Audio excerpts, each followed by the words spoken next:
Bulletin का आगाज करें और सबसे पहले बात करेंगे कि पीटीआई मेंबरान के इस्तीफे। 2 हलकों में ज़िमनी इंतखाब का शेड्यूल जारी कर दिया गया है। इलेक्शन कमीशन का लाहौर के 2 हलकों में ज़िमनी इंतखाब करवाने का फैसला किया गया है। NA 126 NA 130 में ज़िमनी इंतखाब 16 मार्च को होगा।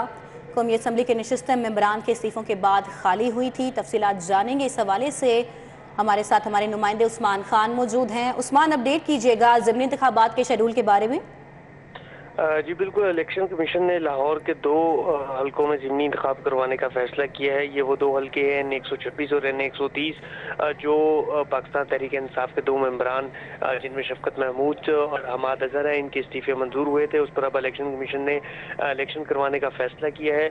उम्मीदवारान जो है वो कागजात नामजदगी 6 से 8 फरवरी तक जमा करा सकेंगे। कागजात नामजदगी की जाँच पड़ताल 9 फरवरी को होगी, जबकि इलेक्शन कमीशन जो है इन 2 हलकों में उम्मीदवारों को इंतखाबी निशान जो है वो 23 फरवरी को अलॉट करेगा, जबकि कौमी असम्बली के दोनों हलकों में लाहौर के ज़िमनी इलेक्शन के लिए पोलिंग जो है वो 16 मार्च को होगी। इस हवाले से इलेक्शन कमीशन ने मरासला जारी कर दिया है और शेड्यूल भी तफसीली तौर पर जारी कर दिया है। लाहौर के 2 हलके हैं जो पाकिस्तान तहरीक इंसाफ के मेंबरान थे, उन्होंने इस्तीफे दिए थे और इस्तीफों को स्पीकर कौमी असम्बली ने मंजूर किया था, जिसके बाद इलेक्शन कमीशन। ठीक है उस्मान खान, बहुत शुक्रिया आपका। अब आपको बताएं कि शुगर बिजनेस के जरिए मनी लॉन्ड्रिंग का मामला FIA ने जहांगीर तरीन और उनके बेटे अली खान तरीन को क्लीन चिट दे दी। जुडिशल मजिस्ट्रेट ने मुकदमा खारिज करने की दरखास्त का तहरीरी हुक्म जारी कर दिया। तफ्तीशी अफसर की रिपोर्ट की रोशनी में मुकदमा खारिज करने का हुक्म दिया गया है। मजीद क्या अहकाम जो हैं जारी किए गए हैं, जानेंगे अपने नुमाइंदे जमालुद्दीन जमाली से। जी जमालुद्दीन। जी बिल्कुल, जहांगीर तरीन और उनके बेटे अली तरीन के खिलाफ FIA ने मुकदमा दर्ज किया था, जिसमें उन पर इल्जाम था कि उन्होंने शुगर बिजनेस के जरिए मनी लॉन्ड्रिंग की है। FIA ने रिपोर्ट अदालत में जमा कराई कि मनी लॉन्ड्रिंग के कोई शवाहिद नहीं मिले और कोई ऐसी ट्रांजैक्शन नहीं हुई जिससे रुपए को डॉलर में तब्दील करने के हवाले से कुछ सरगर्मी सामने आती हो, और जो मनी लॉन्ड्रिंग के इल्जामात हैं वो बेबुनियाद हैं।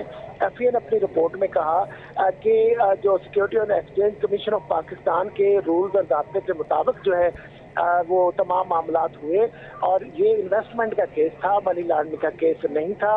और इसमें रिपोर्ट में कहा गया FIA की जानिब से कि इसका फॉर्म जो है, चूंकि इन्वेस्टमेंट रिलेटेड एक मैटर था, तो इसका फॉर्म। जमालुद्दीन जमाली, आपका बहुत शुक्रिया, आपने हमें अपडेट किया। आपको बताएं कि वज़ीर आला पंजाब ने कल निगरान काबीना का पहला इजलास तलब कर लिया है। काबीना का पहला इजलास ऐवान वज़ीर आला पंजाब में होगा। अली रामे हमारे साथ मौजूद हैं। अली रामे, पहला इजलास कल मुनक़िद होने जा रहा है, इससे मुतालिक तफसीलात से आगाह कीजिएगा। जैसे कबीना ने जो 8 रुकनी कबीना है उन्होंने अपना हलफ ले लिया है, तो अब कल वज़ीर-ए-आला पंजाब ने बाकायदा कबीना का इजलास जो है वो तलब कर लिया है, क्योंकि बेशतर पंजाब के मुख्तलिफ सूबाई महकमों के जो एजेंडे जो हैं इंतजामी अमूर वो उनको अप्रूवल की ज़रूरत है। कुछ मुख्तलिफ समरीज जो हैं, कुछ मुख्तलिफ मामला, तो उस पर कबीना का इजलास जो है वो इसलिए फौरी तौर पर हंगामी तौर पर तलब किया गया है, जिसमें तारुफ भी होगा, इंट्रोडक्शन भी होगा। इंट्रोडक्शन के साथ ही मुख्तलिफ अमूर के ऊपर जो है वो कबीना के हुकाम को बाकायदा ब्रीफिंग जो है वो दी जाएगी, और साथ उनको खास तौर पर जो प्राइस कंट्रोल के हवाले से, गुड गवर्नेंस के हवाले से, इंतजामी अमूर और अमन अमा की सूरत हाल के हवाले से कबीना को जो है वो ब्रीफिंग दी जी, अमन अमान की सूरत हाल के ऊपर भी नजर डाली जाएगी। बहुत शुक्रिया अली राम। जबकि निगरान वज़ीर आला मोहसिन नकवी की गवर्नर पंजाब लेबर रहमान से मुलाकात, गवर्नर हाउस बाहमी दिलचस्पी के अमूर और अमूमी सूरत हाल पर गुफ्तगू की गई। आम इंतखाबात के शफाफ आज़ादाना इनेकाद को यकीनी बनाने पर तबादला ख्याल किया गया। निगरान वज़ीर आला पंजाब मोहसिन नकवी का कहना था कि अमन अमान पहली तरजीह है, पुलिस को फ्री हैंड दे दिया है, पुरअमन माहौल हर शहरी का हक है। मजीद उनका कहना था कि निगरान हुकूमत आज़ादाना और मुनसिफाना इंतखाबात की जिम्मेदारी अदा करने के लिए तैयार है। उन्होंने कहा कि सूबे भर में इंतजामिया गैर जानिबदारी से अपने फ़राइज़ सर अंजाम देगी। निगरान वज़ीर आला पंजाब ने मजीद ये भी कहा कि इलेक्शन कमीशन के फ्रेमवर्क में आईनी किरदार अदा करेंगे। महकमा हाउसिंग ने पंजाब आप पाक अथॉरिटी की गवर्निंग बॉडी तहलील कर दी है।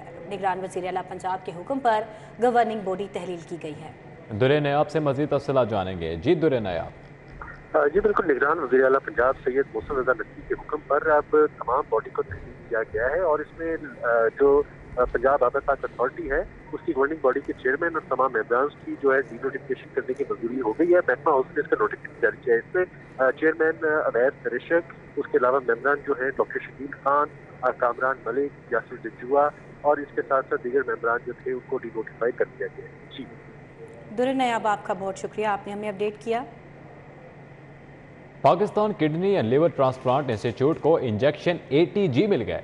इंजेक्शन एंटी थोमोसाइड ग्लोबुलिन स्टॉक दस्तयाब होने पर ट्रांसपोर्ट बहाल। PKLI 3 हफ्ते तक आज़ा की पेवंदकारी तातुल से दो चार रही।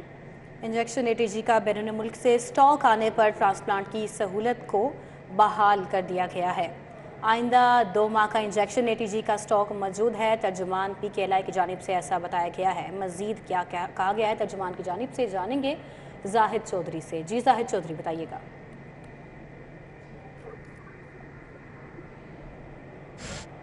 जो है उसमें रवा साल के आगाज के साथ ही जो है वो ट्रांसप्लांट की सहूलत तातल से दो चार हो गई थी, क्योंकि ट्रांसप्लांट में इस्तेमाल होने वाला जो इंजेक्शन है एंटी थोमाइड ग्लोबिन, ये इंजेक्शन जो है वो ATG ये जो है वो मैसर नहीं था और इस इंजेक्शन की अदम दस्तयाबी की वजह से 3 हफ्ते तक जो है वो आज़ा की पेवंदकारी का अमल PKLI में बन रहा।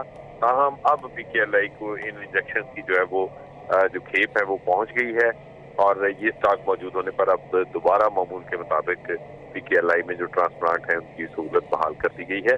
इस हवाले से तर्जुमान PKLI का कहना है कि 2 माह का स्टॉक। ठीक है जाहिद चौधरी, बहुत शुक्रिया आपका। बात करें कि British deputy high commission Karachi miss सारा मोनी का पंजाब पावर डेवलपमेंट बोर्ड का दौरा। ब्रिटिश हाई कमीशन की MD Punjab power development board miss Sania Awais से मुलाकात हुई। सानिया ओवैस ने डिप्टी हाई कमीशन को पंजाब में एनर्जी सेक्टर के मुतालिक ब्रीफिंग दी। मिस सानिया का कहना था कि पंजाब में नहरी निज़ाम से हाइड्रल एनर्जी पैदा करने की भरपूर सलाहियत मौजूद है, जिस पर मिस सारा मोनी ने कहा कि बरतानवी एनर्जी कंपनियां पाकिस्तान में एनर्जी सेक्टर में शराकत दारी में दिलचस्पी रखती हैं। British deputy high commission Karachi में सारा मोनी का पंजाब पावर डेवलपमेंट बोर्ड का दौरा। ब्रिटिश हाई कमीशन की MD Punjab power development board में सानिया ओवैस से भी मुलाकात हुई। सानिया ओवैस ने डिप्टी हाई कमीशन को पंजाब में एनर्जी सेक्टर के मुतालिक ब्रीफिंग दी। पंजाब में नहरी निज़ाम से हाइड्रो एनर्जी पैदा करने की भरपूर सलाहियत मौजूद है। मिस सानिया की जानिब से ये कहा गया। बसाम सुल्तान हमारे साथ मौजूद हैं। बसाम, इस मुलाकात का मज़ीद अहवाल बताइएगा। जी बिल्कुल, जो डिप्टी हाई कमिश्नर हैं बरतानवी जो कराची में इस वक्त जो तैनात हैं, उनकी जो है वो आज जो कराची, उनका नाम है मिस सारा मोनी, उनकी जो है वो आज मीटिंग हुई है। जो MD Punjab power development board हैं मिस सानिया अवैस, उनसे जो है वो आज मुलाकात हुई। डिप्टी हाई कमिश्नर को पंजाब में जो एनर्जी सेक्टर के मुतालिक जो है वो तफसीली तौर पर ब्रीफ किया गया और साथ ही साथ जो मिस सानिया थी उनकी जानिब से बताया गया कि बसाम सुल्तान, आपका बहुत शुक्रिया। DIG SPU आगा मोहम्मद यूसुफ की चाइनीज़ कौंसल जनरल से मुलाकात। DIG ने चाइनीज़ कौंसल जनरल को न्यू ईयर के मौके पर केक तोहफे पेश किए। मीटिंग में एडिशनल डायरेक्टर सिक्योरिटी मेजर गुलाम सफदर वट्टू भी शरीक हुए। पंजाब में मुख्तलिफ प्रोजेक्ट्स पर चीनी बाशिंदों की सिक्योरिटी पर भी तबादला ख्याल किया गया। साथ ही न्यूज़ स्टूडियो से इस वक्त इतना ही। आप देखते रहिए सिटी कोरिडोर।